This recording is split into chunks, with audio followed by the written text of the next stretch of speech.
Pasensya na kayo, mahal mga anak. Kung hindi lang ako na-disgrasya, hindi sana ako nawala ng trabaho. Ano pa nga ba? Pero susubukan kong umextra dyan sa career ni Paring Wing.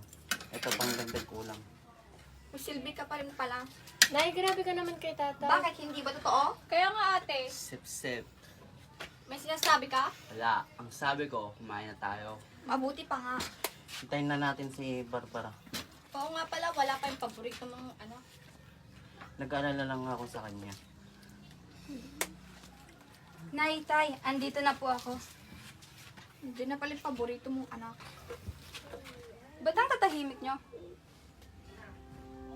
Cut.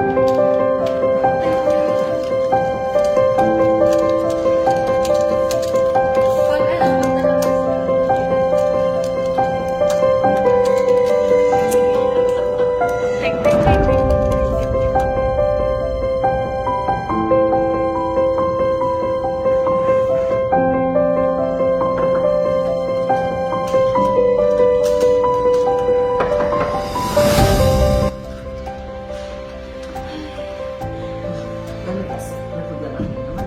Sa bahay kasi, Bakit? Ano naman? si nanay tumawag, wala naman daw kami ng kuryente. Ba't mo kasi inaako na lahat ng mga problema? Paano yung mga kapatid mo? Ang tatanda naman na nila. Alam mo si nanay, ayaw na papagod yung dalawang kapatid na bunso. So, anong plano mo ngayon? Alam ko na! Palagi nasa dito sa computer mo at may check lang ako sa email ko. May ginagawa pa ako. Sige na, please. Sige na nga, tara na mong address kasi. Basta bilisan mo may gagawin pa kasi ako.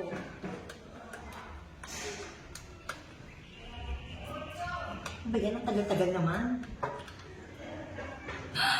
Bes! Ay, nakakagulat ka naman. Ano ba yun? Natanggap yung application ka sa Canada!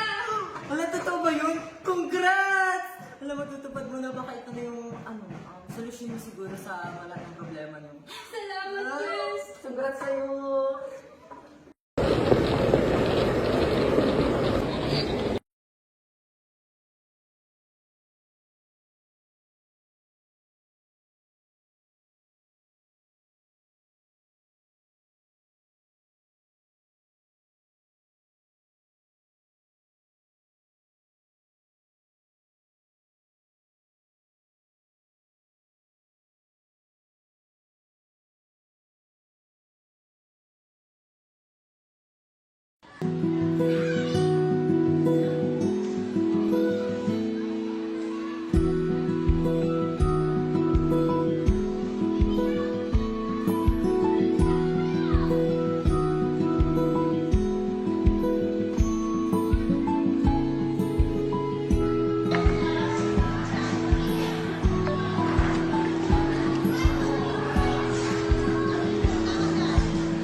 Hello, ma'am.